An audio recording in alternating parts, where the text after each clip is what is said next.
Hola, ¿qué tal? Buenas tardes ya. Pues seguimos aquí en nuestro coloquio. Las reflexiones no paran, las mesas tampoco, las propuestas y los trabajos también continúan. Y pues vamos a dar paso a nuestra siguiente mesa. Y en ese sentido, pues tengo el gusto de estar aquí en la moderación y de poder presentar. Voy a hacer la bienvenida formal. La Universidad Nacional Autónoma de México les da la más cordial bienvenida al primer coloquio Anime, Subjetividad y Construcción del Ciudadano Contemporáneo. Análisis desde la filosofía, la sociología, psicología, literatura y anexas. En este caso justo me gustaría citar, en este mundo no hay peor dolor que la soledad. Esto que parece que es de un filósofo como Schopenhauer, en realidad es una frase de Naruto, ¿no? Uzumaki. El anime en ocasiones es considerado solo arte de entretenimiento. Por estos sesgos se olvida su potencia cultural, filosófica, política, artística, histórica, pedagógica. Retomar el anime, el manga y la cultura otaku desde la academia como actos de afirmación de la vida es el motivo de este coloquio. Y en ese sentido me gustaría ahora sí apelar a Schopenhauer, que nos dice, toda vida es sufrimiento. Y creo que la pregunta es, ¿qué vamos a hacer con este sufrimiento, no? Creo que esa es una pregunta que, pues, en un sentido, el psicoanálisis tiende a reflexionar. ¿Qué hacemos con este dolor que nos provoca existir? En esta ocasión nos encontramos en la mesa redonda de ponencias, el anime y el psicoanálisis. Mi nombre es Irving Jesús Hernández Carvajal y voy a ser el moderador de la mesa. Les cuento la dinámica a los ponentes. Pues voy a presentar sus semblanzas, los iré presentando y después les cederé la palabra. En este caso, pues tenemos 4 ponentes, entonces más o menos se va a recomendar que sean unos 15 minutos de presentación. De todos modos, mediante el chat de Zoom, yo les iré indicando cuando les resten 3 minutos, 1 minuto y bueno, cuando el tiempo se haya acabado. Vamos a procurar, pues, como tenemos varias actividades, procurar ser respetuosos de este tiempo. Y a la amable audiencia les recordamos que durante y al finalizar las presentaciones podrán hacer preguntas mediante el hashtag Pregunta al Ponente en el chat de YouTube. Se van a seleccionar pues algunas de las preguntas y haremos una ronda con nuestros ponentes. También pues animar a los ponentes que puedan preguntar entre sí. Al final pues lo que queremos lograr es un espacio para la reflexión y el debate respetuoso, donde podamos construir entre todos una forma inédita de mirar al mundo. En este caso, pues me voy a permitir leer las semblanzas de nuestros ponentes del día, bueno, de la mesa 14, el anime y el psicoanálisis. Ranferi Peñalosa Herrera es licenciado en Psicología Clínica, perteneciente al Círculo de Estudios Interdisciplinarios. Participó en las jornadas de atención clínica en comunidades. Nos acompaña también Sebastián Renato Esquives Bravo. Es estudiante del último ciclo de Sociología de la Pontificia Universidad Católica del Perú. Tiene interés en la crítica de la economía política, la teoría sociológica, la historia económica y política del Perú, y la ciencia de datos para las ciencias sociales. También está con nosotros Emanuel Alejandro Sandoval Pérez. Es maestro en Psicología Clínica y en Educación, doctor y postdoctor en Pedagogía. Cursó una especialidad en psicoanálisis lacaniano. Labora como investigador, docente y como psicoterapeuta en clínica privada. Es además escritor literario con cuentos publicados en revistas nacionales e internacionales. Y por último, y me da mucho gusto saludar a Claudia Michelle Damián Centeno, quien es doctorante en psicoanálisis de niños y adolescentes y maestra en psicoterapia psicoanalítica por la Universidad Intercontinental. Es licenciada en psicología por la Universidad La Salle Pachuca. Es docente en el Diplomado de Prevención del Suicidio en la Universidad Intercontinental. Se ha desempeñado en consulta privada, trabajando especialmente con adolescentes. Bueno, como se dan cuenta, tenemos una nutrida mesa de participaciones. Ya es muy emocionante escuchar lo que tienen preparado para nosotros. Y en ese caso, pues no me queda más que empezar y ceder la palabra a Ranfel. Y nada más recordarles, cuando expongan, pues nuestros compañeros apagamos nuestras cámaras y para que en YouTube solo se ve el ponente que está hablando. Muchas gracias.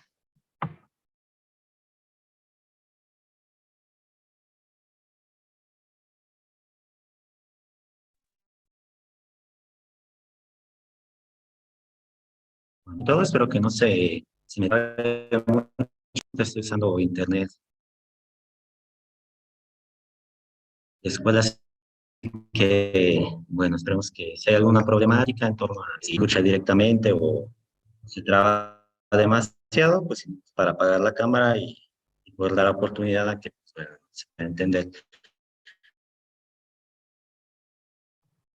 Creo que sí estamos teniendo un poco de dificultades en Ya escucharte. pasaré a compartir. Si quieres, sí puedes apagar tu cámara porque sí nos está costando un poquito escucharte. Muchas Ok, gracias. bueno, ahí apagué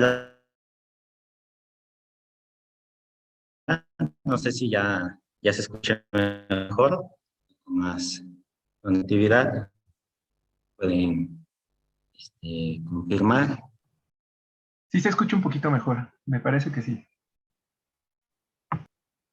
Ok, gracias. Igual y si se traba demasiado, pues bueno, sí,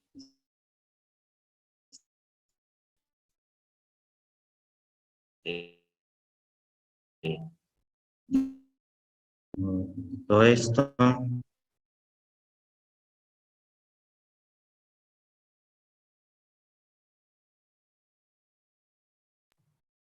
Creo que sí estamos teniendo muchas dificultades al escucharte. No sé si gustes acercarte más a tu modem. eh, y si quieres, mientras le De cedemos hecho, ahí. ajá, si gustan Sí, si quieres, en pasar, lo que solventas ajá, la situación, pues le ok. podemos ceder a alguien más. Ok, entonces vamos a continuar con nuestro siguiente ponente en lo que esperamos a Ranferi y vamos a escuchar a Sebastián. Muchas gracias, Sebastián.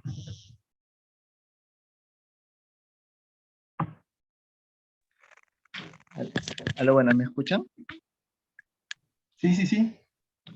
Ya, muy bien. Entonces, voy a iniciar yo primero. Un momento, por favor. Voy compartiendo mi PPT. ¿Me escuchan bien, no? Solamente para asegurarme. Sí, sí, te escuchamos bien. Ya, bueno, antes que nada, muchas gracias por el espacio. Mi nombre es Sebastián Esquives. Yo no soy psicólogo como mis demás compañeros de mesa hoy, soy sociólogo. Soy estudiante de sociología, no me he lanzado a un curso de psicoanálisis en la materia, en la maestría de estudios culturales. Y he tratado acá de hacer algo, ¿no? Relacionado con el anime, relacionado con el psicoanálisis, ¿no? Mi trabajo, el presentado hoy, se llama Paranoia Aliens, o la paranoia colectiva en la sociedad moderna. Este, que bueno, les presento el índice un poquito antes de iniciar, para que sepamos por dónde nos estamos dirigiendo. De arranque, el objetivo que tiene este trabajo es un trabajo corto, pero que me ha gustado bastante. Le voy a mencionar un poquito por dónde quiero ir. Voy a mencionarles un poco sobre qué es Paranoia Aliens. No voy a hacer todo un resumen, pero las partes fundamentales. Y luego voy a hablar un poco de Freud y Lacan, específicamente con el tema del análisis de la psicosis y cómo se presenta acá, ¿no? El objetivo de mi trabajo básicamente es, a través de la base psicoanalítica, ¿no? En comparaciones con Freud y Lacan, quiero dar cuenta de justamente el tipo de paranoia, la forma concreta que aparece en el anime, ¿no? Cómo se va desplegando esta idea y cómo llega al punto que hemos llegado. Y quiero hacer un link entre lo que a veces se conoce como una paranoia, el delirio individual, colectivo, cuál es la relación que hay supuestamente, ¿no? Hay mucho debate diciendo que solo es individual. Entonces, como que creo que el anime muestra un poco los elementos sociales acá, ¿no? Entonces, para iniciar, voy a hablar sobre un breve recuento, ¿no? De Paranoia Agents. Básicamente, por un tema de tiempo, voy a ser rápido acá. ¿Cómo inicia el anime? Tenemos a Tsukiko, que es la personaje principal, que es una diseñadora de dibujos, peluches, que producto de mucho estrés que ha sufrido, este, saliendo de su trabajo, recibe un golpe de un chico, específicamente un chico del bate, ¿no? Y ahí inicia un proceso de detectives, acá están los detectives, una investigación para saber qué ha ocurrido, este, y en ese sentido, saber por, por qué se está golpeando a personas, ¿no? Primero fue ella, luego fueron una, dos, tres, y se comienza a generar un clima, ¿no? De bastante incertidumbre, bastante conflicto, chismes también, ¿no? De lo que está ocurriendo, ¿no? Este es el chico del bate, el que se menciona, ¿no? Cómo es, el tipo de bate que usa, sus zapatillas, ¿no? Entonces se genera una paranoia a rangos bastante amplios, ¿no? A partir de algunos casos, y el anime detalla algunos casos. Ya, spoiler, ¿no? Voy a hacer spoiler en este momento. El caso se resuelve básicamente mencionando que este chico del bate en realidad no existía físicamente, sino que era un producto de Tsukiko para eludir sus responsabilidades en su momento, ¿no? Y que no fue algo que inició cuando ya era adulta, sino más bien cuando era niña. Y lo que demuestra el anime, ¿no? Es como este personaje generando estos personajes, justamente trata de escapar a sus problemas, ¿no? Sus responsabilidades y todo lo que le ocurre. Primero es este chico del bate, que lo menciona, y posteriormente generará a Maromi, que es el perrito que cuando era niña murió, pero ahora ha regresado en este peluche que ella diseñó, pero también como una válvula de escape, ¿no? Como su amiga en todo caso. Eso es para señalar, acá está Tsukiko en un mundo imaginario, ella también crea un mundo imaginario para nuevamente escapar sus problemas, ¿no? Entonces vamos a hablar un poquito de eso. Y entre Freud y Lacan, que es la parte que ya quiero llegar más analítica, yo parto, ¿no? Con el caso que estudia Freud, es Scheber, y él se pregunta, ¿no? La paranoia, bueno, en todo caso, este delirio que ve en este caso, ¿no? De Scheber, que dice que quiere ser una mujer en el momento del sexo, eh, y que es perseguido por un dios, ¿no? Frente a ello, se preguntaba, ¿no? Esta es una narrativa que menciona aleatoria, sin sentido alguno, es una debilidad mental o en todo caso lo podemos ver como una tentativa de cura, ¿no? Y lo que plantea ahí Freud es un delirio coherente, ¿no? Una reconstitución del mundo social que le permita a este sujeto que está pasando por todas estas situaciones eh, anexarse, vincular de nuevo con lo que está ocurriendo en sus circunstancias, ¿no? Menciona dos mecanismos de esta psicosis. La primera es la proyección, que de manera externa a este sujeto, supuestamente, aparecen formas deformadas, amenazantes, que pueden ser capaces de atemorizar, ser la causa de algo, ¿no? Pero no es sino una proyección interna que se despliega para afuera. En segundo momento está la represión, que tiene que ver con el desprendimiento del alivio, el delirio como un retorno de aquello deprimido, y en ese sentido la paranoia no es que se quite el alivio, sino que una vez quitada de manera parcial o completa, el retorno de este mismo, ¿no? Y yo cuando veía el caso de Tsukiko, que es el caso que vamos a analizar para dar cuenta de lo individual a lo más general, es que frente a los problemas, justamente, el personaje principal ha generado diversas válvulas de escapes, narrativas, que no son unas simples mentiras, ¿no?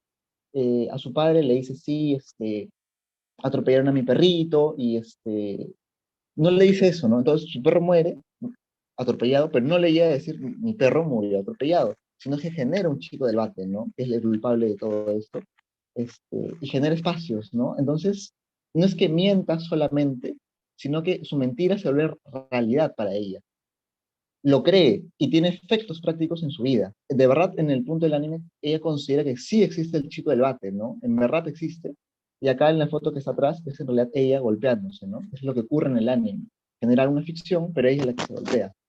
Y esa ficción se vuelve real para ella en todos sus momentos. Eh, entonces el delirio es una forma de afrontar la realidad para Tsukiko. Y justamente la exterioridad aparece, ¿no? El chico del bate es el culpable de todo lo que está sucediendo, y en lugar de angustiarla, como se podría pensar, ¿no? Que es una persona que la golpea, sirve como método para aliviar el dolor, ¿no? Luego, cuando me estaba pasando a Lacan, específicamente cuando estudié los casos de las hermanas Papin, ¿no? Yo me tuve que entrar, ¿no? Al qué decía Lacan específicamente, ¿no? Él también estudia el caso de Scheber, pero él, a diferencia de Freud, no menciona que es un impulso homosexual, ¿no? Como mencionaba, sino de que, y acá lo señala un poco, ¿no? Menciona, en la neurosis remite a un conocimiento previamente existente, pero está inconsciente. En cambio, en la psicosis, lo que nos estamos enfrentando ahora, es un retorno de un elemento que no se ha inscrito previamente, ¿no?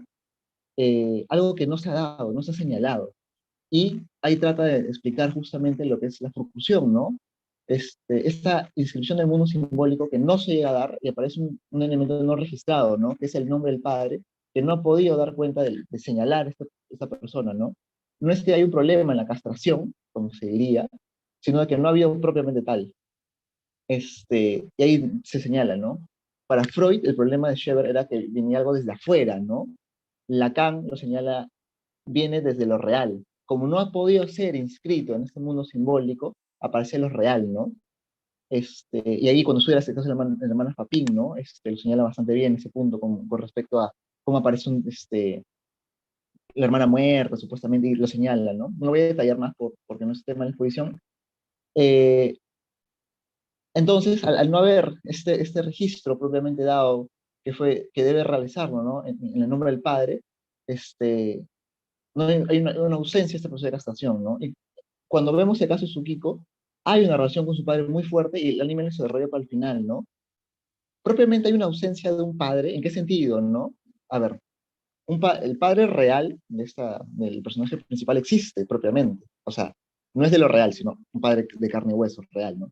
Está, pero lo que nos muestra el anime es una relación muy tensa, entre el padre era bastante autoritario, gritaba bastante, ¿no? Eh, Eso genera en Tsukiko ser una niña tímida, muy introvertida, ¿no?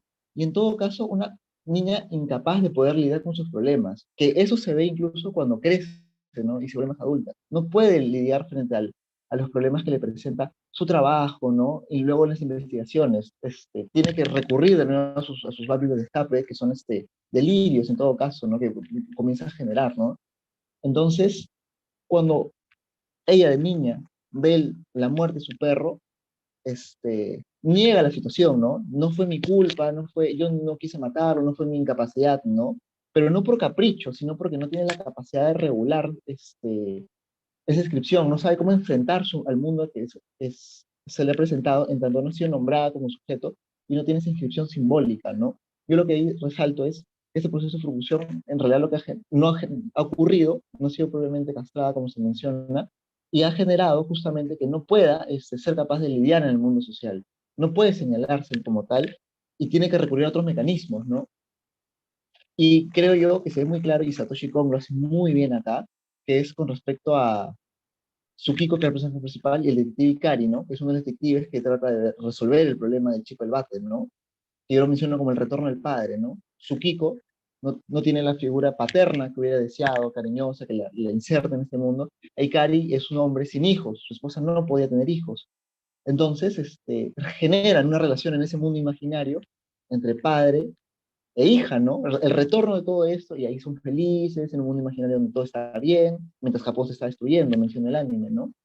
Sin embargo, en un mundo imaginario, también es un padre el imaginario, ¿no? Tsukiko proyecta lo que ella quiere. O sea, no busca un padre simbólico que inserte, sino por el contrario, busca una persona que esté dentro de su proyección y que la pueda mantener dentro de un mundo tranquilo, sin afrontar los problemas directamente. No obstante, el detective Ikari, que pasa a ser el padre, en este caso, en este rol, inclusive en el propio anime, la personaje principal que es Tsukiko se vuelve una niña, ¿no? Para representar bien, como se puede ver en la imagen de acá, para representar mejor esta relación. Sin embargo, el detective rechaza lo ocurrido, rechaza lo que está ocurriendo, dice, yo no soy tu padre, no lo voy a hacer, no voy a hacer lo que tú deseas, y todo lo que estamos viviendo en este mundo imaginario es falso, nada de esto es real, y tienes que afrontar tus consecuencias de tus acciones y lo que está ocurriendo. En ese sentido, es el detective Ikari el cual rompe con esta pantalla, con este mundo, y la lleva, por así decirlo, reconoce tus acciones, reconoce lo que estás haciendo y en todo caso responsabilizas de lo que has generado, ¿no? ¿Por qué? Porque todas sus mentiras, mentiras entre comillas, yo señalé que no, en todo caso, todos los delirios que va generando, ¿no? Que se genera una paranoia cada vez más grande, ¿no? De un caso a otro, y toda la sociedad comienza a convulsionar por el tema, genera que el Japón en lo que está comience a tener muchos golpes, ¿no? Este, muchos golpes con respecto a cómo lidiar con el tema, ¿no? Y ella prefiere estar en el mundo imaginario y dice, no, no va a ser así, ¿no? A ver, no puedo pasar. Ahí está. Entonces, a este punto yo me preguntaba, ¿no? Ya hemos estudiado un poco, hemos visto un poquito, ¿no? El tema del caso de Tsukiko, cómo se va constituyendo la relación con su padre, lo que intenta generar, sus métodos para hacer esto. eh, pero yo me preguntaba, ¿no? ¿Cuándo llega cuándo este caso tan particular llega a ser efectivamente un espacio social, ¿no? Ahorita termino, muchas gracias. Eh, yo estudio un poco la psicología de masas de Freud, que es un contexto de fascista, ¿no? El estudio fascista, y él habla de una relación vertical y horizontal, ¿no? La relación vertical, que son los hijos, que son básicamente los militantes, los seguidores; horizontal, que es el padre, el líder del partido en todo caso, y la entrega del falo, ¿no? Como reconocimiento del poder, ¿no? El reconocimiento hacia el otro, ¿no? Y cómo esta psicología de masa se va desplegando, ¿no? Luego estudio de nuevo el caso de las hermanas Papin, ¿no? Lacan, en el caso de Lacan, él menciona dos cosas muy importantes. En primer lugar, tiene que haber un sujeto activo, que es el sujeto del delirio, y otro pasivo, que es el receptor a este, ¿no? Ese es uno. Y dos, estas dos personas tienen que tener una relación de cercanía, en todo caso de dependencia personal. Como se menciona ahí mismo, son hermanas, ¿no? Yo lo que veo acá, y creo que Satoshi Kon lo demuestra muy bien, esta es una de la imagen que está atrás, es una de las primeras imágenes que muestra el anime, es que no ocurre propiamente que haya un líder o hijos, no hay personas que se conozcan, incluso los casos que se dan son personas a veces entre no conocidos, ¿no? Este, Sino que Satoshi Kon, por el contrario, nos muestra que la paranoia se puede expandir por todos lados, porque nos muestra un Japón en un proceso de desarrollo, una sociedad en cambio en la que los medios de comunicación, la tele, el inicio del internet, los celulares, comienza a expandirse. Ya no es necesario propiamente una relación de dependencia personal o un sujeto claro, líder, ¿no? Sino que la misma sociedad, producto de los cambios, el desarrollo de las fuerzas productivas que están logrando en ese momento, tienen capacidad nueva de comportarse, y por lo tanto los mensajes, los chismes, los comentarios, las historias, ¿no? Porque se generan muchas historias alrededor del chico del bate, se esparcen, ¿no? Y la paranoia justamente se da, y lo muestro también en el anime, en varios capítulos, ¿no? Incluso hay un capítulo de señoras chismosas, ¿no? Muy interesante. Este, lo que se trata de mostrar acá es justamente es que hay una base propia para generar una paranoia social colectiva dentro de este desarrollo, este, que es producto de una sociedad que requiere, al igual que Tsukiko, válvulas de escape. Requieren creer en el chico del bate, necesitan creer en el chico del bate para escapar de los problemas que están sucediendo. Todas las personas que son golpeadas por el chico del bate o que requieren, están problemas de reconocimiento, las notas, el trabajo, estrés, ¿no? Entonces, requiere justamente una sociedad en cambio, como en Japón, creer en determinadas cosas y se permite a través de esta base tecnológica que está en un momento álgido para Satoshi Kon, pero que nosotros ya podemos ver de lejos, ¿no? Es un anime antiguo. Hay más cosas, ¿no? Y nada, eso es como que ahí entré un poquito como cómo se pudo dar esa base, esa condición, ¿no? Y es eso, ahí me quedo para no extenderme más, traté de hacerlo rápido. Muchísimas gracias por el tiempo. No, gracias a ti, Sebastián. Muchas gracias por compartir tus reflexiones y tu trabajo. Vamos a continuar ahora con Emanuel Alejandro Sandoval, por favor.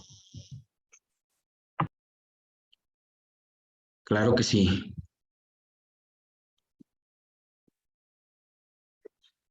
Me dicen, por favor, si puede verse mi pantalla Sí, se ve bien. y se me escucha, ¿verdad? Sí. Gracias. Gracias. Bueno, yo voy a hablar sobre el tema o el título que le puse a mi ponencia es todo lo que siempre quisiste saber sobre psicoanálisis y nunca te imaginaste encontrarlo en el anime, Claymore y las estructuras clínicas. Obviamente, este título de ninguna manera pretende decir que abarco todo lo que se puede aprender sobre psicoanálisis en un anime, ni mucho menos que ese anime, digamos, se pueda solo analizar desde ese punto de vista, ni mucho menos, ¿no? Hay muchísimos puntos de análisis que se pueden realizar, simplemente pues fue por poner un título, y pues bueno, lo que el título adelanta es que voy a tratar de relacionar cómo un anime como Claymore puede permitirnos de manera didáctica entender algo sobre nosología, sobre todo francesa, en relación a las estructuras clínicas que plantea el psicoanálisis. ¿Sí? Y bueno, también decir que tampoco de ninguna manera pretendo decir u ostentar algún expertise en estos temas, ni mucho menos. Soy simplemente un aficionado al que le gustan estos temas y hasta ahí, ¿no? Pero bueno, voy a tratar de compartir lo que, eso sí, con curiosidad, pues traté de relacionar y de estudiar. Bueno, primero hay que decir que el anime, como toda creación cultural y por lo tanto humana, refleja la humanidad misma.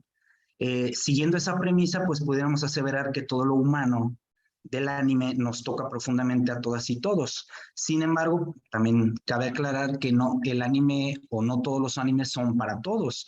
Y esto es porque pues hay que elegir un género que nos interese. Ya en otras mesas se habló mucho sobre la forma en que el fanservice afecta la experiencia de varios espectadores, ¿no? Y pues definitivamente sí creo que bueno, el tema del fanservice es interesante ser estudiado porque, pues, por ejemplo, si no estamos viendo Dragon Ball y lo estamos viendo con niños, por ejemplo, ¿no? Que bueno, también cabe la responsabilidad de los padres y las madres al exponer un anime o cualquier creación cultural a los niños.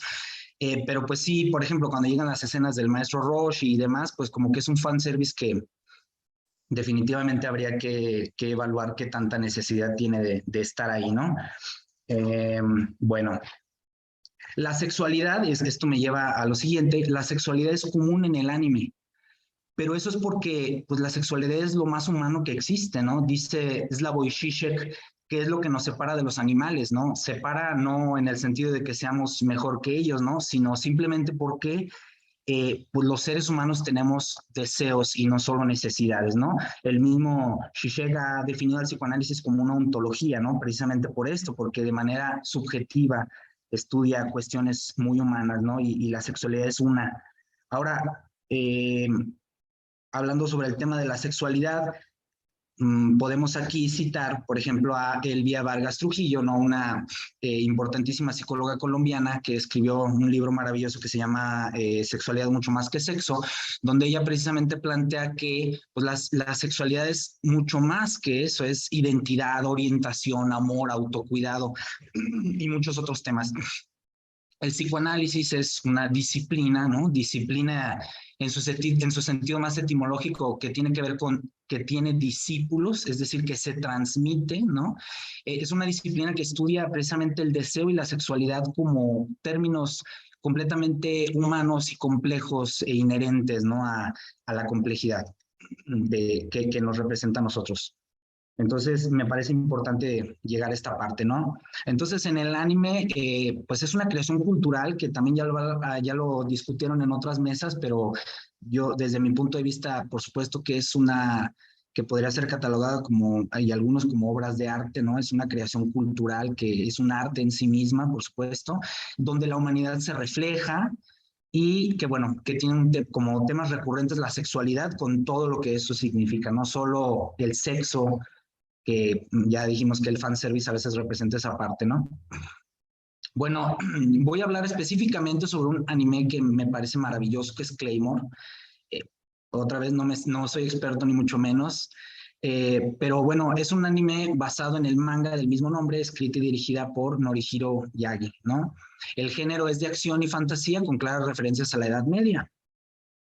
En la serie, bueno, existen seres humanos, existen también yomas, que también se les ha llamado espectros, que se dice ahí, son los depredadores naturales de los seres humanos.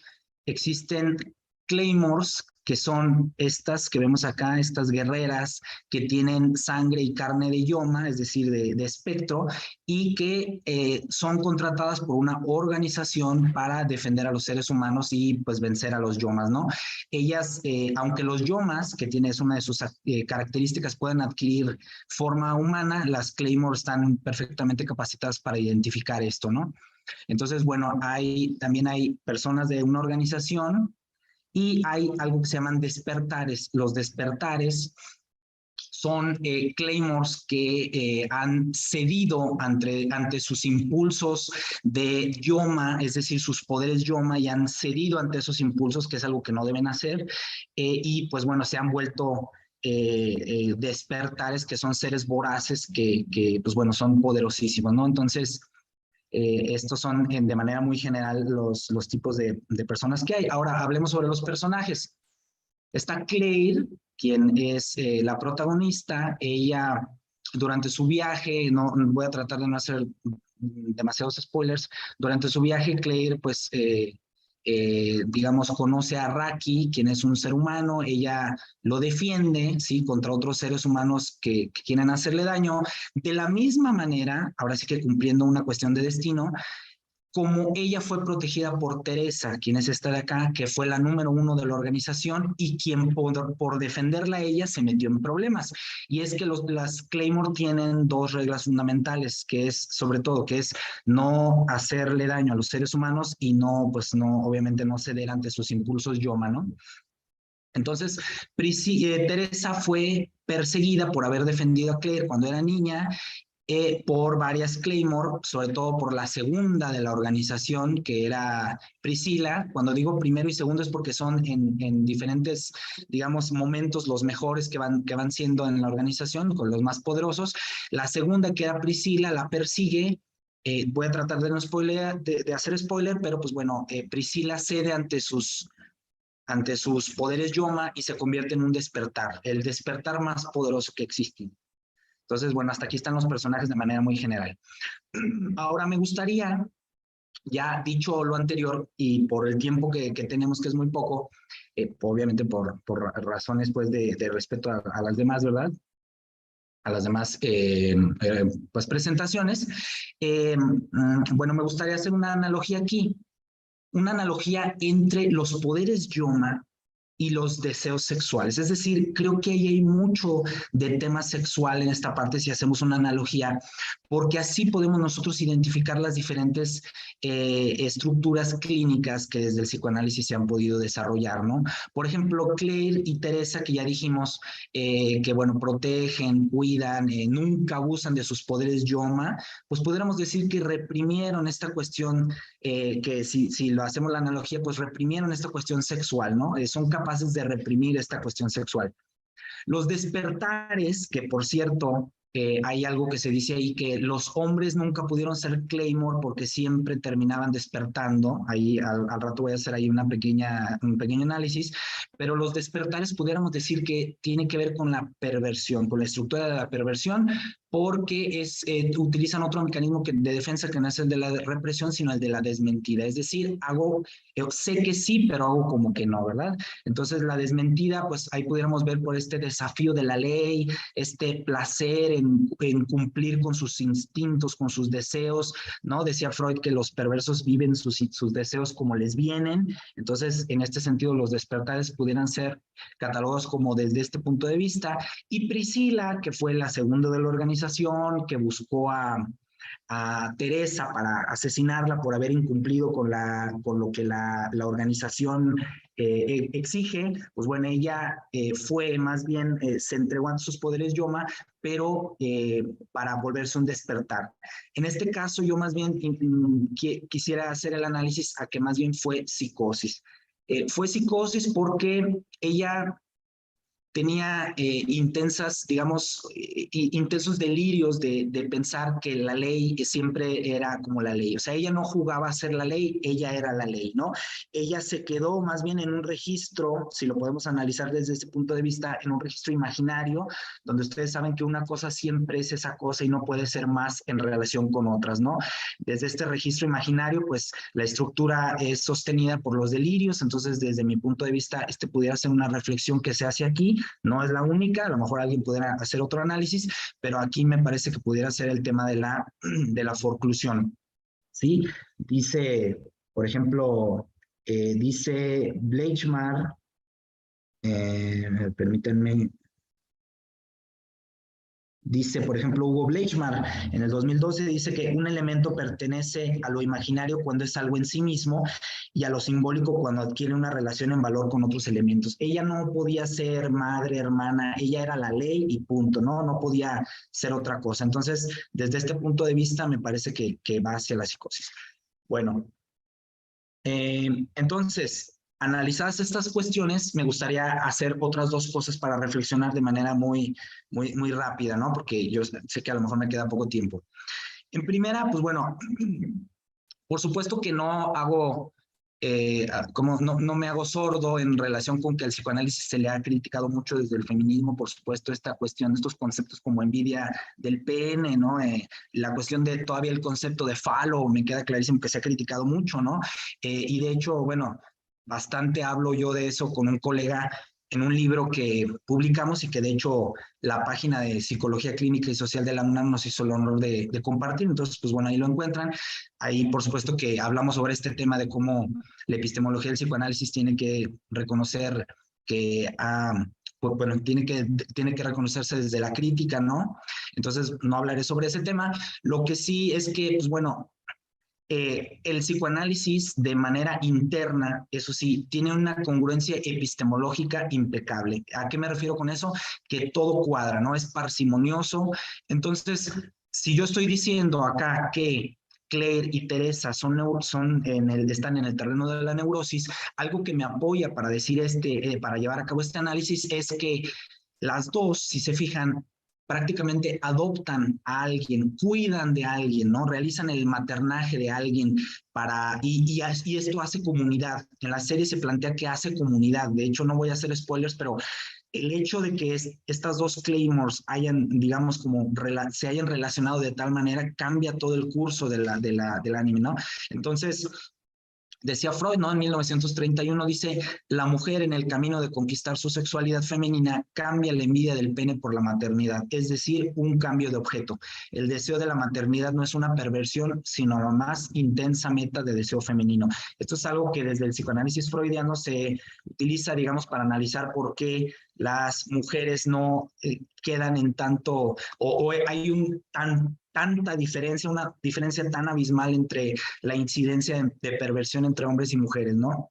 Entonces, bueno, ahí apelo a la parsimoniosidad y a la congruencia epistemológica interna del psicoanálisis, claro, por supuesto, considerar que tiene que haber una crítica epistemológica al psicoanálisis, por supuesto, igual que a la psicología y a otras demás disciplinas.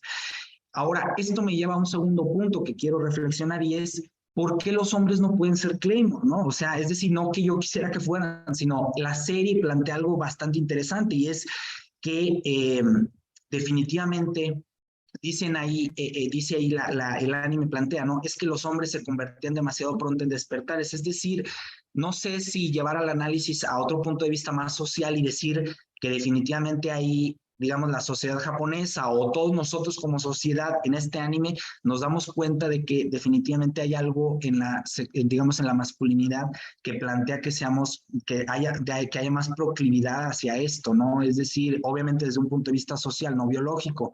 Entonces, los hombres no pueden ser Claymore. Ahora, con esto también quiero decir que así como hay neuróticos y psicóticos que asesinan sin ser perversos, ¿sí? hay neuróticos que abusan, violan y hacen daño sin ser perversos, ¿no? Creo que apelo aquí a que más bien vivimos en una sociedad patriarcal en la que se normalizan ciertas conductas y entonces está esta cuestión social que nos lleva a que pues, se normalicen ciertos aspectos que hacen que la sexualidad pues sea vivida digamos, por los hombres de manera diferente que el de las mujeres, ¿no? Obviamente que pues eso no se niega que exista la perversión, ¿no? Bueno, aquí hago también la aclaración. Ustedes dirán, si Teresa y Claire asesinaron siendo neuróticas, si Priscila siendo psicótica también asesina, ¿por qué no decimos que es perverso, que son perversas? Bueno, es que aquí hay una cuestión importante, porque los síntomas no hacen la estructura. La estructura es, digamos, la que funda los síntomas, ¿no? Entonces, no, o sea, un neurótico puede actuar como perverso, como psicótico, un psicótico puede actuar, o sea, los síntomas no fundamentan la estructura, ¿sí? Esto desde el punto de vista nosológico, de que, pues bueno, hay diferentes estructuras y demás. Entonces, hay que hacer un análisis social, nos toca a todos nosotros, y quedarnos con esta pregunta: ¿por qué los hombres no pueden ser Claymore, no? ¿Por qué no pueden controlar sus poderes Yoma? Y pues bueno, este sería mi análisis. Muchísimas gracias a todas, todos. Muchas gracias, Emanuel. Muy interesante. Vamos a continuar con Ranfeli. Espero que ya esté mejor las condiciones y pues te cedemos la palabra. Muchas gracias, espero que ya se pueda escuchar sin ninguna problemática. Bueno, Sí, parece que te escuchamos bien. Ok.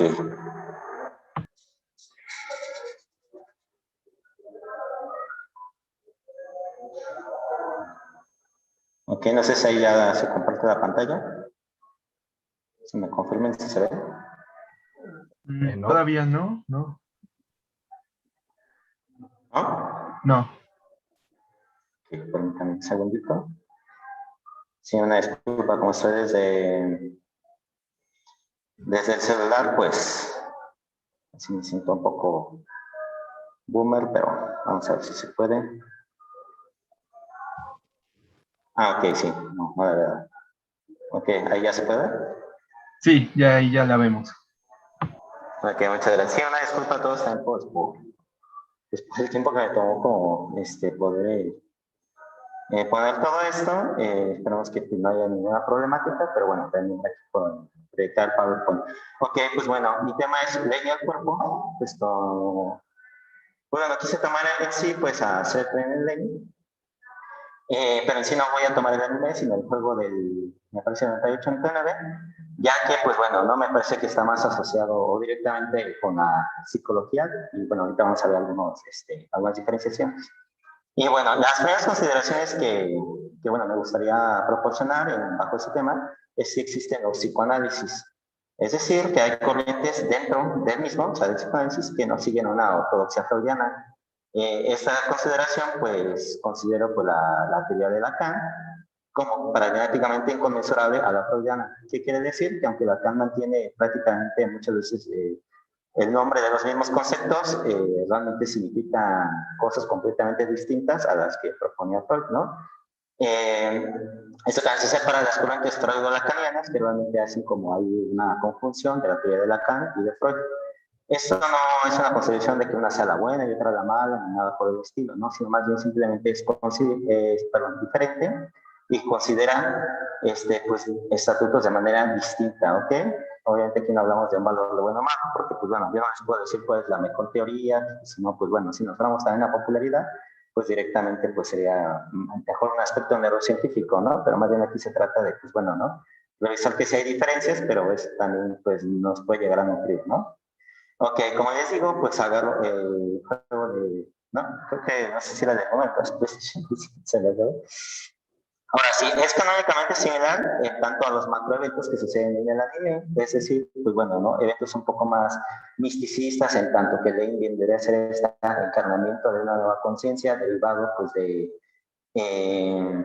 digamos del internet o de esta señal neuronal que se daría en el mundo prácticamente creando pues una nueva conciencia bidimensional que no tendría un marco corporal tridimensional, ¿no?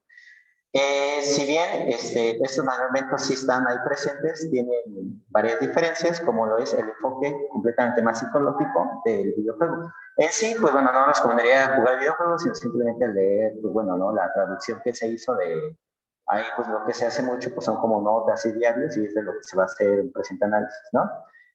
Ahora, es una chica de, bueno, inicia en la secundaria y después pasa a la preparatoria y tiene problemas para socializar y cuando empieza a tener alucinaciones conceptivas, acude a una psiquiatra llamada Toko, quien, pues bueno, le hace estudios y no encuentra un daño orgánico o psicosis orgánicas y decide llevar una terapia de palabra, pues con ella, ¿no?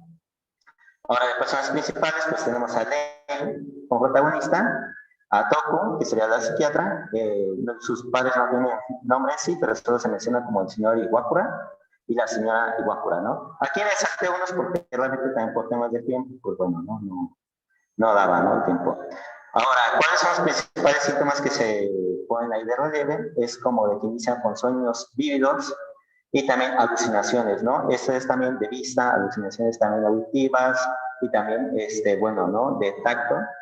Y bueno, encima de todo esto, Len ya llega, digamos, como que con Toku, con baja autoestima y pues bueno, ¿no? Con depresión.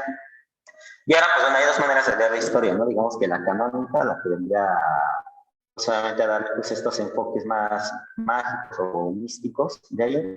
Y otro, pues también se puede leer, pues bueno, ¿no? Como realmente pues una psicosis desencadenada que va empeorando y que bueno, a veces se quiere poner en el foco, digamos, realista, ¿no? Sobre eso. Ahora, Leina anhela ser una entre los demás, es decir, ser normal. Ella se percibe a sí misma como una fea, sin dones, como una molestia para sus padres. Además de todo esto, pues bueno, ¿no? También sufre pues, acoso escolar,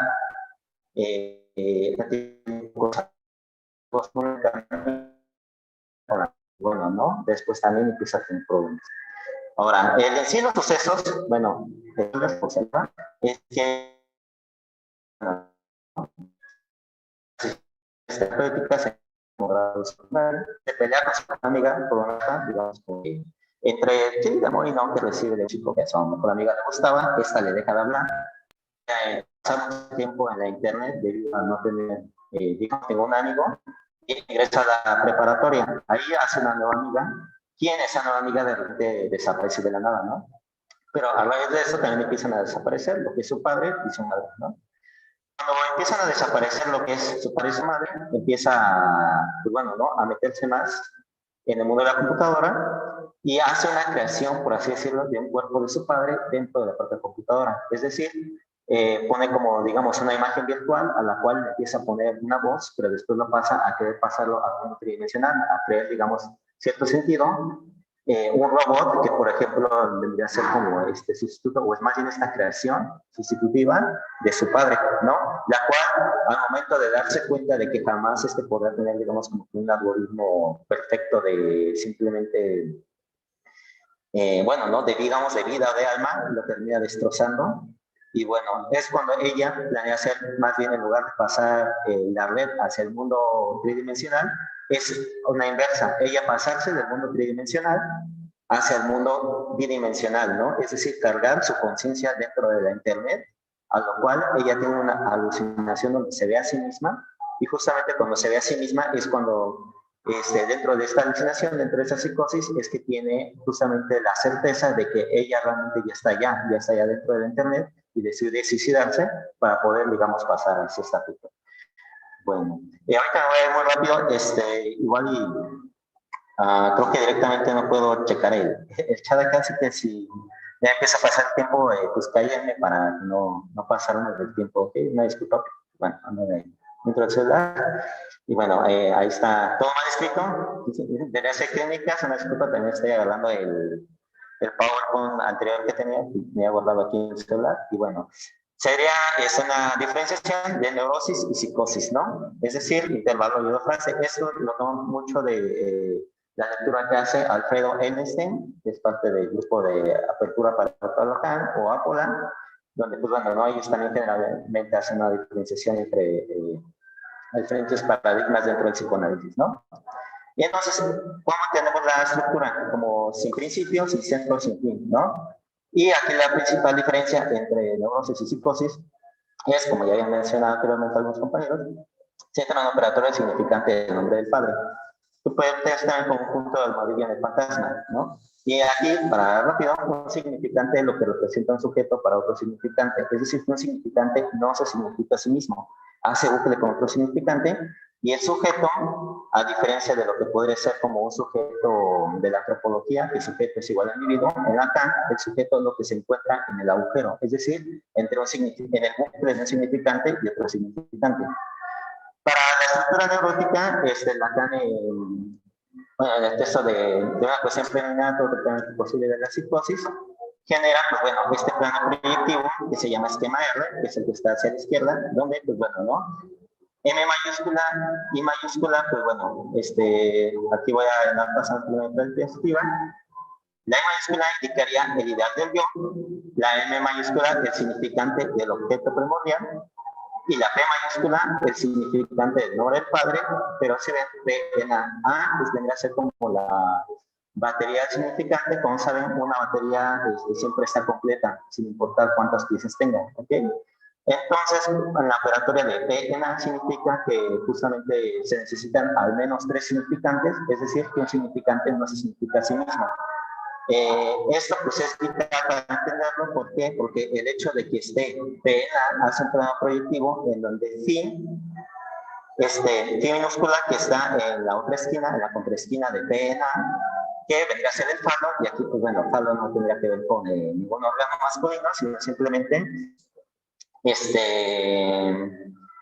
tendría una connotación positiva. Y bueno, ¿cuál es el tema aquí? Que el ideal simbólico inscribirá al hijo desde la perspectiva de la demanda del otro con mayúscula materno, lo que inscribe phi minúscula y se relaciona con la imaginación de lo que le falta al otro con mayúscula.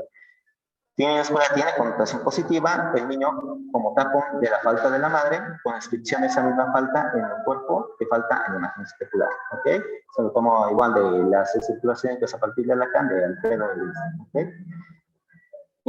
Pues bueno, otra forma de leer, por ejemplo, este plan proyectivo es a través de la topología con el crosscut, que como ven, el cuadrangular M mayúscula, I minúscula, M minúscula y I mayúscula generan una banda de Moebius, y el crosscut en sí, la parte de arriba, vendrá a ser una banda de Moebius autoatravesada, y la parte de abajo es una esfera cortada a la mitad.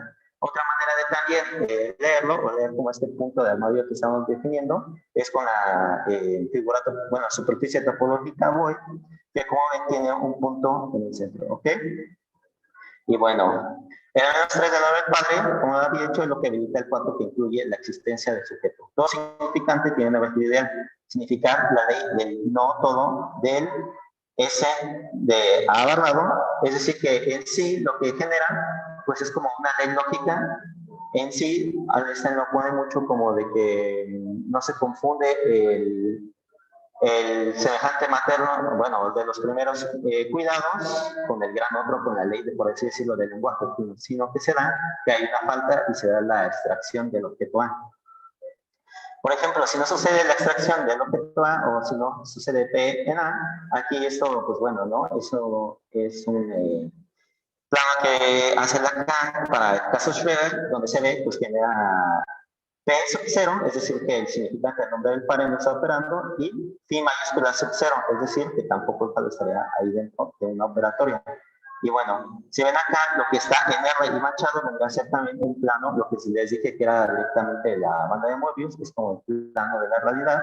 Y acá se ve, pues es como un pequeño islote, y se ve, probablemente no hay como digamos, plano proyectivo cerrado, ¿no? Cuadrado, sino más bien se ve como están estos agujeros que, pues, bueno, ya están como, ¿no?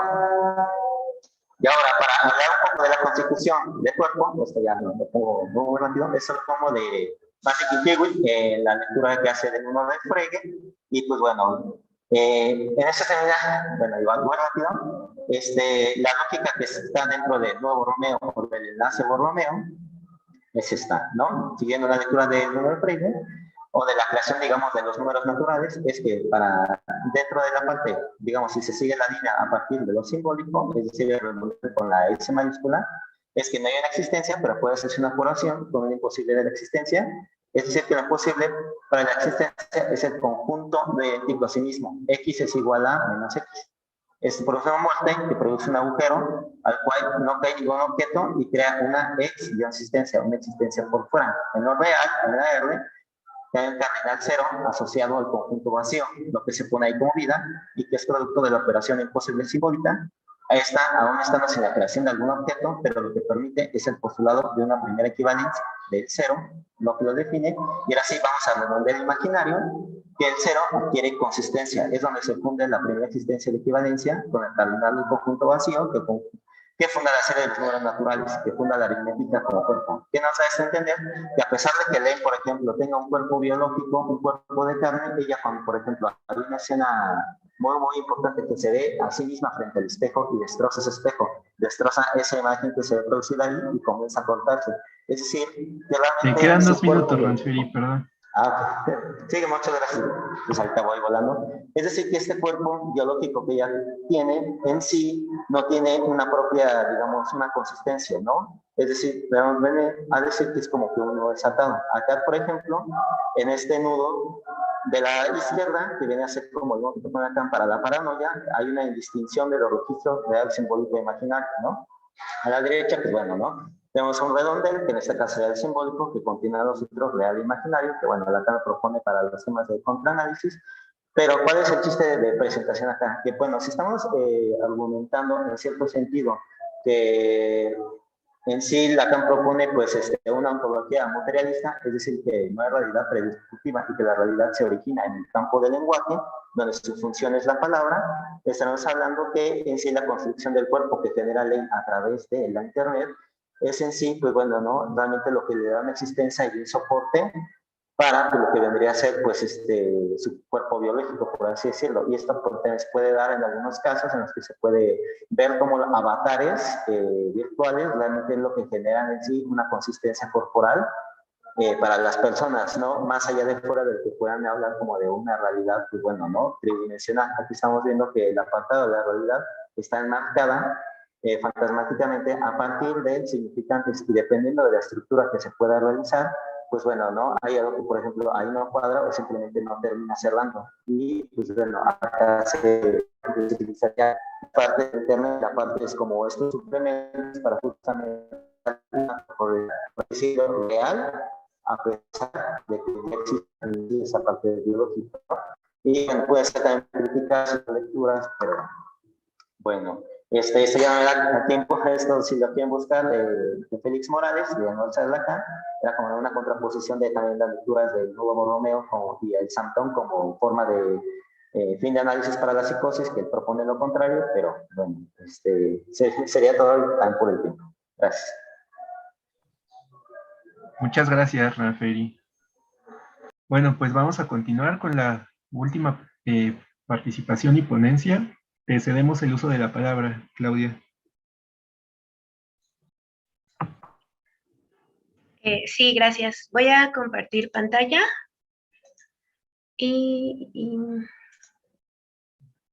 Ok. Creo que ahí ya se ve. Sí, vemos bien.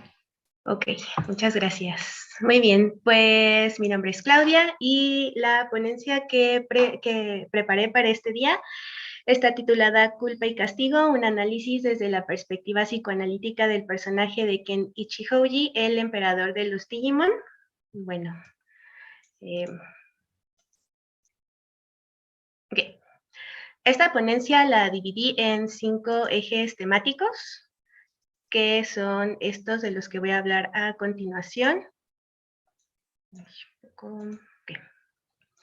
Muy bien, primero la presentación del personaje, que quién es Ken Ichihouji, pues bueno, en el anime, aparece en el anime Digimon 2, es el antagonista principal del primer arco, es un niño de 11 años cuyo emblema es la bondad, su compañero Digimon es Wormmon. Nos muestran también a su familia, que está compuesta por mamá, papá y su hermano mayor Osamu. Y bueno, aparece en el arco del Digimon Kaiser o el emperador de los Digimon. ¿Vale? Es también apodado o llamado el niño genio. Ahora, para hablar de su historia, a mí me parecieron relevantes 5 momentos que nos aparecen dentro de este primer arco de Digimon 2, ¿no? El primer momento, pues es aquel de su infancia, donde podemos ver la relación con su hermano mayor Osamu, sobre todo está muy enfocada en esta parte, que es una relación pues de amor-odio, es una relación ambivalente. Por un lado, hay mucha admiración hacia su hermano, pero también hay una rivalidad ahí, hay envidia y hay celos. Por una cuestión que tiene que ver con el hermano como el preferido de los papás, ¿no? Digamos que un poco en esta época se aparece el Digivice enfrente de Osamu y de Ken, que es nuestro personaje elegido, y bueno, hay como esto de pensar que el Digivice es de Osamu porque pues él era el niño genio, él era el más talentoso, ¿no? El más querido, era como, parecía casi obvio que tendría que ser del Digivice, pero en realidad el Digivice es de Ken, ¿no? Con Osamu el Digivice no funciona, no hace nada. Pero Ken sí, ¿no? Y Ken logra entrar al mundo, al Digimundo, logra ponerse en contacto con su compañero Digimon y ya después regresa y entre Osamu y Ken pues hay esta gran pelea sobre de quién es el Digivice, ¿no? Y bueno, después o poco después de esto en la historia, pues muere Osamu, no sabemos muy bien o sea, qué sucede, pero al parecer, o se sugiere en el anime que muere por un accidente, o sea, es atropellado, ¿no? Entonces fallece, y de ahí Ken se vuelve a encontrar con el Digivice, lo toma, entra de nuevo al Digimundo, que es el momento número 3, ¿no? Y es cuando está en esta parte del lago oscuro, y se oscurece su Digivice, ¿no? Y a partir de ahí, pues empieza, o sea, que es como una metáfora también de la oscuridad que empieza a surgir de su corazón. A partir de ahí, pues se convierte en el Digimon Kaiser o en el emperador de los Digimon. Su objetivo era reprogramar el Digimundo a través de la esclavitud y control de los Digimon que andaban pues por ahí viviendo, ¿no? Empieza a crear estas torres de control, estos anillos también, o esta especie de collares que ponía en los Digimon para controlarlos, ¿no? Y bueno, al final del arco, pues es derrotado por el grupo de niños elegidos de esta segunda temporada, y viene después de esa derrota una especie como de reparación, ¿no? Donde Ken pues deja de ser el malo, ¿no? Se vuelve, pues por así decirlo, se vuelve bueno. Y entonces pues recupera a su compañero y se une también a los niños elegidos, ¿no? Un poco ese es como el contexto, la historia, los momentos como importantes, y ya estaremos hablando también de ellos. Bueno, en las cuestiones familiares que me parecen importantes resaltar de este personaje, pues primero están las características, ¿no? Tenemos este hermano mayor, que yo le llamo Osamu, the Golden Boy, o el niño dorado, porque pues era como el hermano favorito, ¿no? Los papás estaban muy orgullosos de él, la gente en la calle les comentaba a los papás de, tu hijo es un genio, ¿cómo le hacen? Es genética, ¿no? Es como educación, o qué pasa, ¿no? Lo admiraban mucho. Entonces, como vemos aquí en esta primera imagen, pues Ken se siente como aislado, se siente relegado porque siente o percibe que la atención de los padres está en su hermano mayor, ¿no? Y él se siente como fuera de esta familia. Pero cuando el hermano fallece, cuando Osamu muere, entonces hay como una inversión ahí como de roles, ¿no? Y entonces en Ken parece ser que hay un deber ser, como tengo que ser como mi hermano para poder recibir el amor de mis papás, para poder ser merecedor de esta atención, pero que a la vez es retroalimentado por los padres porque también hay un anhelo paterno por recuperar al hijo favorito, ¿no? Un poco en el sentido de que él no debió haber muerto. Al respecto, en las pérdidas en la familia, Luigi Boscolo pues, nos habla de que la manera en la que un sistema familiar percibe la muerte, pues tiene que ver con las premisas que se tienen acerca de esa muerte. Algunas de estas premisas pues, son aquellas que nos dicen que la persona que fallece pues, no debió haber fallecido, y entonces se trata de mantenerla viva de algún modo. Y mantenerla viva de alguna forma, pues es la que sustenta o posibilita procesos disfuncionales en la familia y en sus individuos. En el caso particular de nuestro personaje, de Ken, aquí es una toma del opening de esta primera temporada, ¿no? Y aquí podemos ver cómo está como la cara de Ken, que es nuestro personaje, hay como una especie de estela como de lágrimas simbolizando el dolor, y a la vez pues está como él en su faceta de emperador de los Digimon. Y que ahorita lo vamos a ver, pero en realidad es la estética o se parece mucho al aspecto físico de su hermano Osamu. Entonces, a través de generar esta especie como de alter ego en el Digimundo, mantiene vivo a su hermano, pero también en el mundo real. ¿Por qué? Porque entonces Ken se empieza a volver el genio, ¿no? Se empieza a volver el genio, es muy talentoso para los deportes, incluso le hacen entrevistas, ¿no? Me parece que el director de una escuela le pide que sea el tutor de una de sus hijas porque es muy inteligente, ¿no? Es así extremadamente inteligente, es un genio, pero no lo era hasta que llegó a la edad que su hermano tenía cuando falleció, ¿no? Eso es como lo importante. Cuando era niño, cuando su hermano estaba vivo, pues que él no tenía estas características, o al menos nadie decía de él que era un genio, que era muy inteligente o muy talentoso, ¿no? Entonces, pues esto se da a raíz de esta pérdida, y es así como la familia y el sistema trata de mantener vivo a Osamu dentro de ella.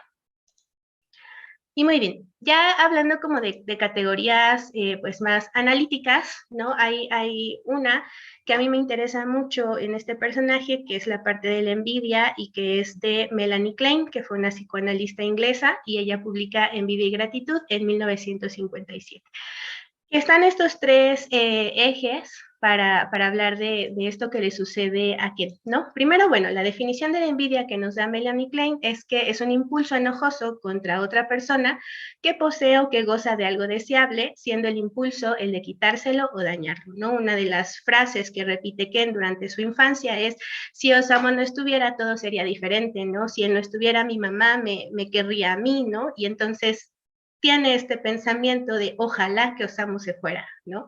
Lo trágico para nuestro personaje es que ese deseo se materializa, o sea, se vuelve realidad. No es que gracias a su pensamiento el hermano fallezca, pero sí se vuelve realidad, ¿no? Porque fallece por este accidente, y entonces eso empieza a generar mucha culpa, porque el niño siente que él ha matado a su hermano, ¿no? Que ese pensamiento ha matado a su hermano, y entonces ha sido él. Y bueno, a partir de esta envidia, nos dice Melanie Klein, se generan objetos parciales, es decir, un objeto que es una representación interna de una persona externa al sujeto, ¿no?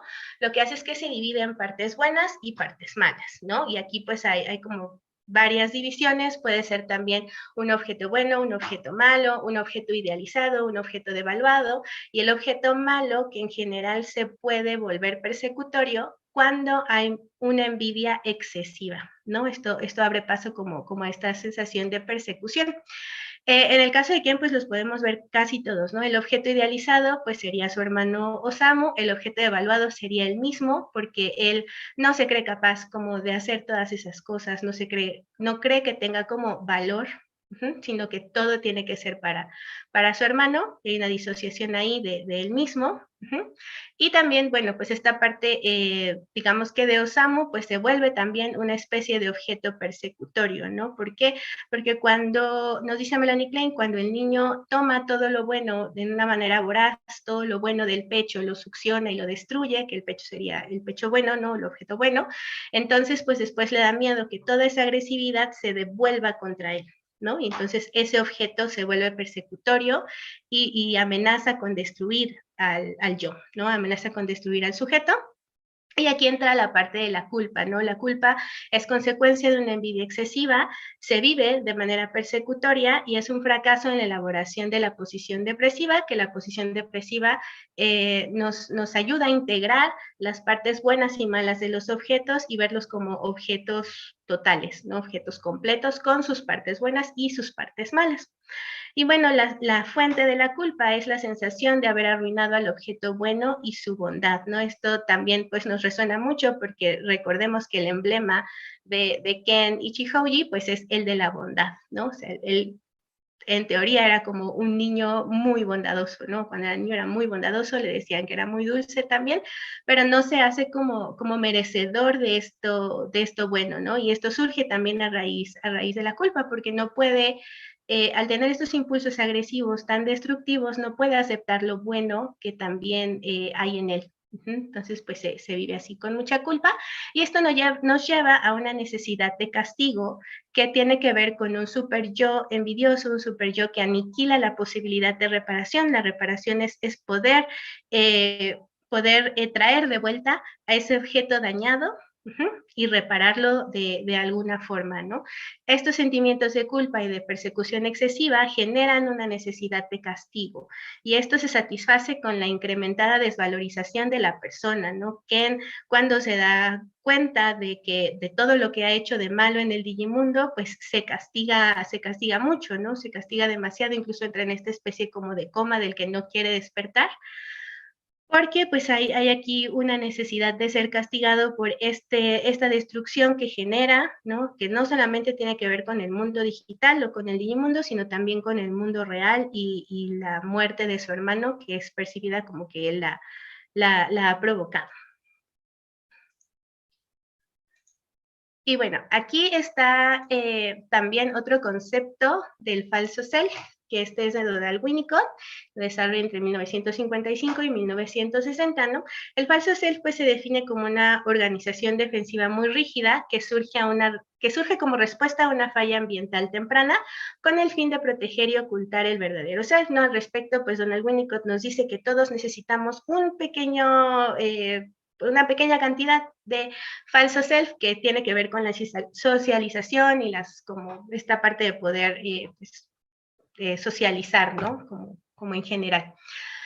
Pero lo que sucede un poco con Ken, ¿no? Que vemos que él desarrolla un falso self que está apuntalado en la figura de su hermano, ¿no? Que sí es una forma de mantenerlo vivo dentro del sistema familiar, ¿no? Que viene también dada por la culpa y por la envidia, pero que le funciona a él para poder mostrarse ante el mundo, ¿no? Aquí tenemos la escena donde le hacen la entrevista, ¿no? Él se muestra de esta manera muy arrogante, que es un poco al estilo de lo que nos muestran de cómo era el hermano. Él se construye a través de eso, ¿no? Y en la imagen de abajo podemos ver esta parte de cómo toma a su hermano como su falso self, ¿no? De un lado, en esta imagen más como naranjilla, ¿no? Tenemos a Osamu, cuando estaba vivo, y del otro lado tenemos a Ken como el emperador de los Digimon. Entonces podemos ver que la estética es igual, ¿no? El cabello, los lentes, incluso el gesto, que lo que sucede con Ken es que utiliza este falso self, digamos, espejo de su hermano, ¿no? O muy parecido a su hermano también para proteger un gesto genuino, ¿no? Que es un gesto genuino de bondad, de acuerdo como a la historia. Y esto se hace porque el niño necesita conservar la relación con sus cuidadores, que serían papá y mamá, ¿no? Necesita generar una relación complaciente con ellos para que ellos no se vayan. Y entonces una forma de hacerlo es convertirse en ese hermano querido, ¿no? Ese hermano que los papás amaban y que cuidaban pues con tanto empeño. Y bueno, ya la última parte es la parte de la reparación, que es un poco cómo se resuelve esta parte de la envidia, de los objetos parcializados y del falso self en la historia de Ken, ¿no?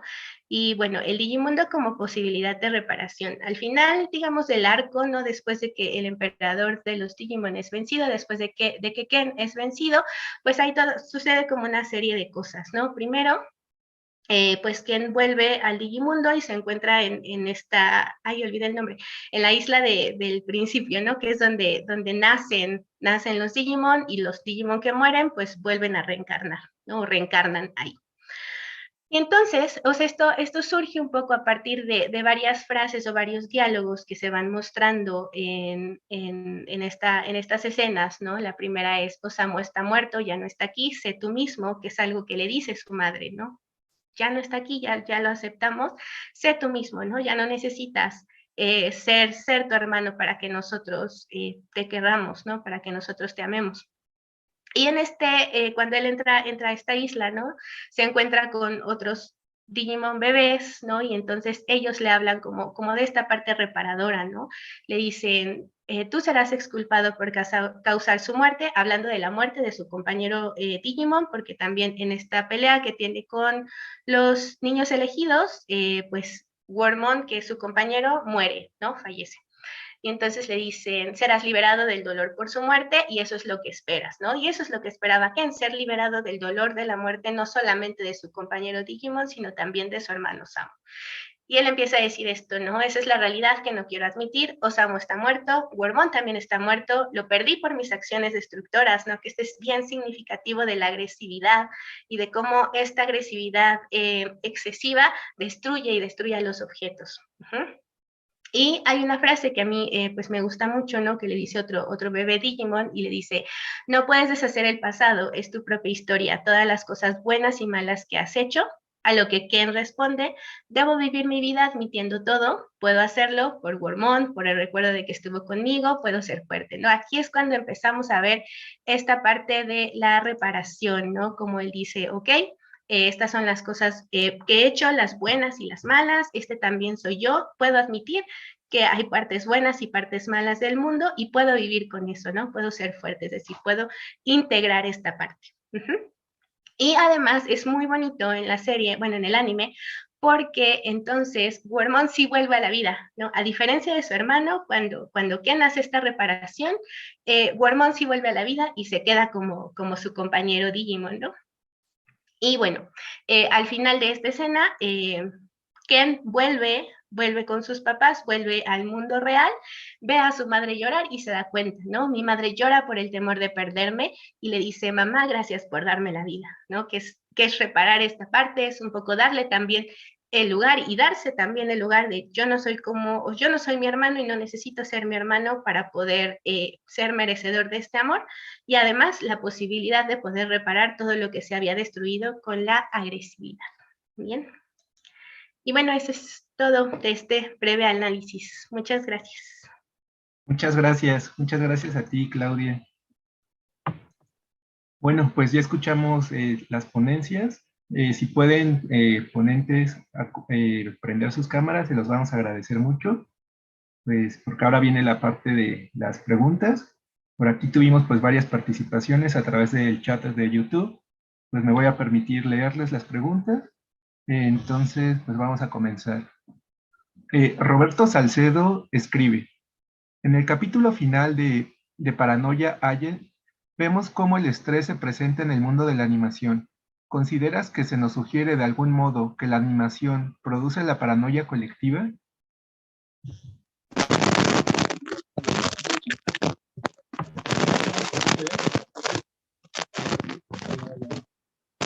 Te escuchamos como con un poco de ruido, Sebastián. Yo creo que...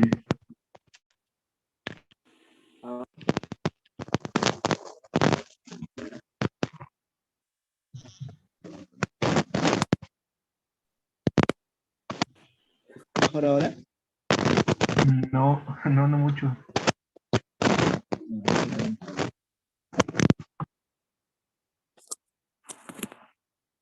¿Ahora se me escucha bien? Sí, ya Sí, quedó. ya. Yo leí la pregunta, no me quedó muy claro, ¿no? Acá se me habla del mundo de la animación, creo que se refiere al trabajo que realizaba Tsukiko, ¿no? Que era la protagonista. No sé si eso va, ¿no? No estoy tan seguro, pero suponiendo ello, en realidad diría que no solamente ocurre en el capítulo final, sino en el inicio, el estrés que se presenta alrededor de ese trabajo, ¿no? Yo en todo caso diría que, o sea, lo que yo estuve estudiando, lo sostengo en este caso, eh, alrededor de cuál es la base de la paranoia colectiva, ¿no? En comparación a algunas cuestiones que menciona Lacan y Freud, era el desarrollo de determinadas formas tecnológicas que permiten la comunicación impersonal entre personas, ¿no? Y la animación, en todo caso, sería, o sea, el trabajo de animación, que lo muestra estresante, incluso rivalizado y conflictivo. Una de las cosas que yo puedo dar cuenta, o sea, puedo dar cuenta alrededor de ello es que la animación como mundo, ¿no? Dibujo, digitalización, peluches, son formas de graficar medios de comunicación, mensajes que son parte de un medio de comunicación, ¿no? Ya sea en peluches, ya sea en algo, ¿no? Tienen un contenido que trata de un mensaje, ¿no? Entonces, diría que no necesariamente la base, sino una expresión de lo que de ello, ¿no? Si por ahí se refiere la pregunta, ¿no? Y nada, es lo que yo podría decir ahorita. Muchas gracias. Sí, gracias. Sí, vamos a procurar responder un poco con velocidad para no atrasar la otra mesa, pero las voy leyendo. La siguiente igual es de Roberto Salcedo. El psicoanálisis es muy extenso. La obra de Freud es demasiado amplia y es muy difícil formular una visión global de ella. ¿No es mejor vincular el planteamiento del anime a obras específicas de Freud? No sé quién guste contestar.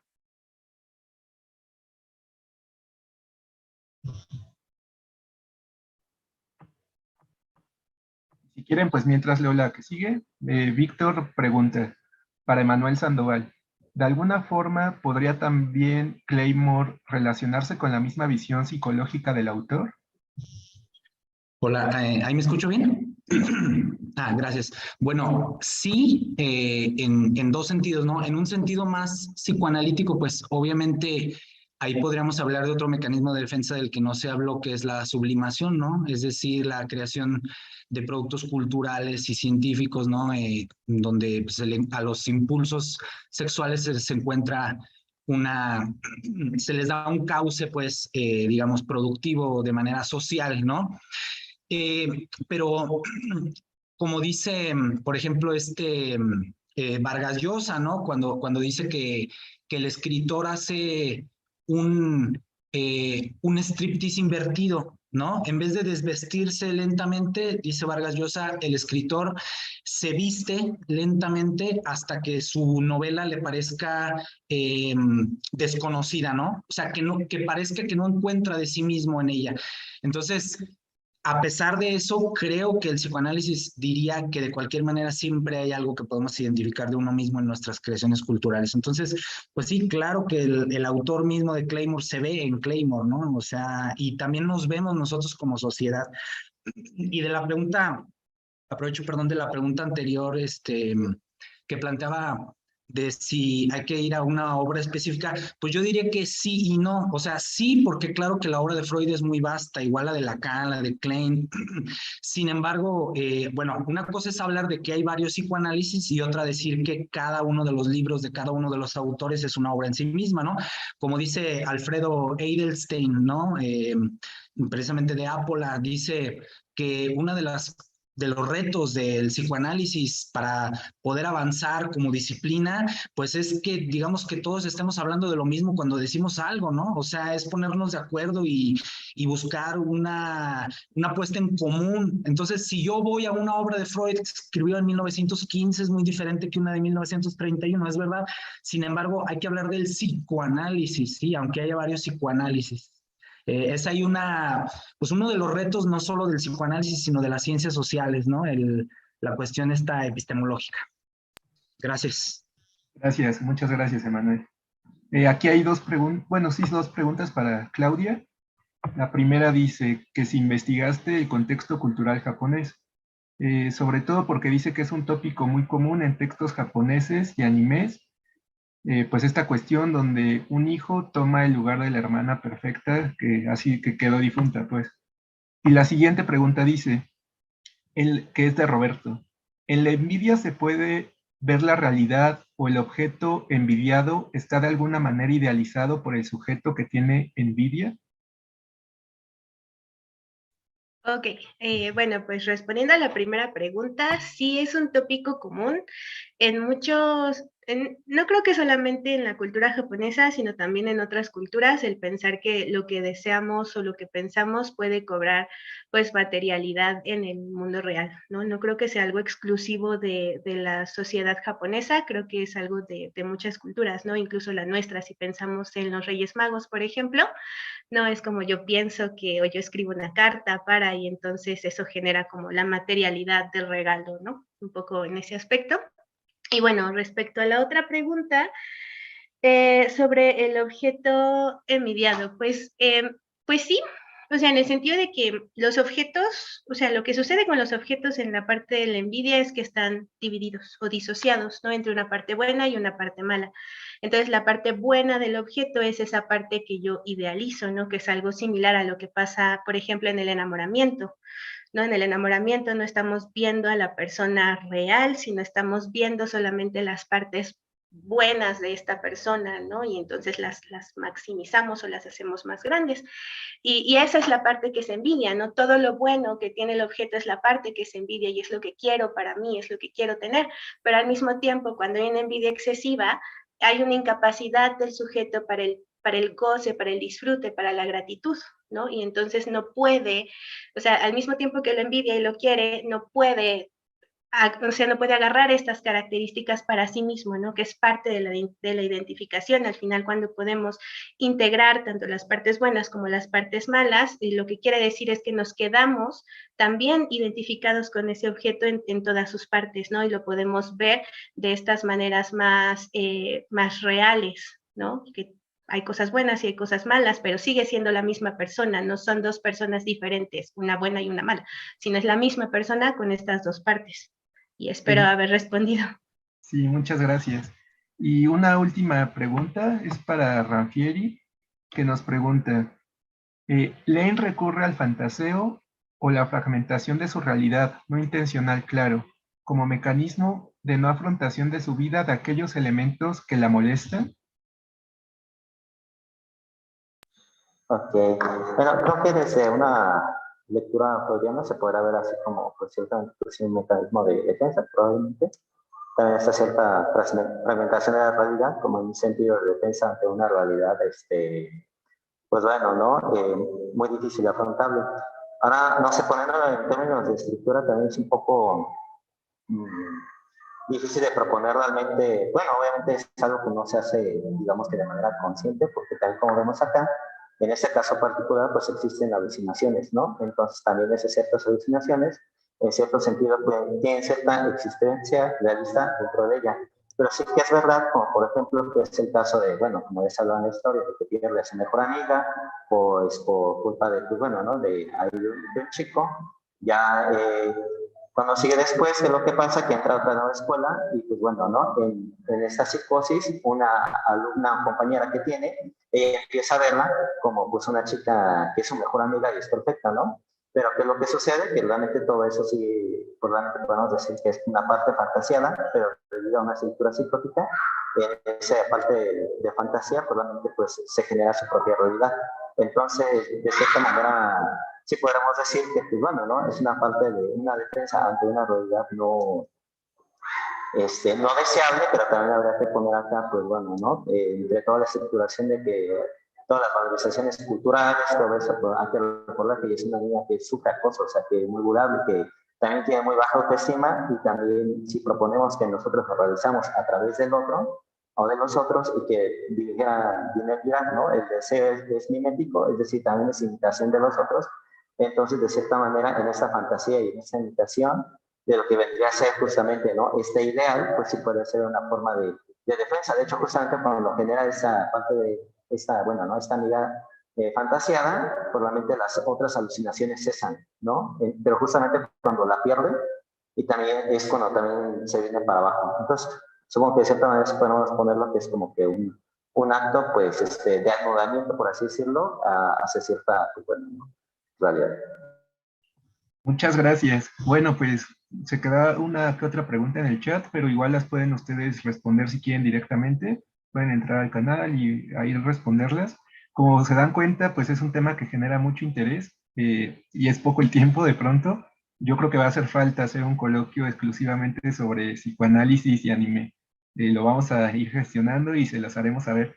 Muchas gracias por participar, por compartirnos sus trabajos, sus reflexiones, y pues nada más me queda cerrar esta mesa agradeciendo nuevamente a la Universidad Nacional Autónoma de México, a ustedes ponentes, a nuestro amable público, la asistencia que ha tenido al coloquio Anime, Subjetividad y Construcción del Ciudadano Contemporáneo.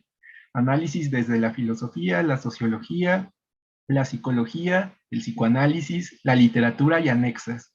Asimismo, les ofrecemos un cálido aplauso virtual a nuestros ponentes que han estado pues maravillosos, y les recordamos pues también a ustedes ponentes que vía correo electrónico les haremos llegar su constancia de participación. Nada más a mí me resta pues agradecerles y recordar que hay que pues esforzarnos en reivindicar la vida como un acto de responsabilidad y belleza. Muchas gracias por su atención y por estar hoy aquí. Gracias. Gracias, saludos a todas, todos. Muchas gracias.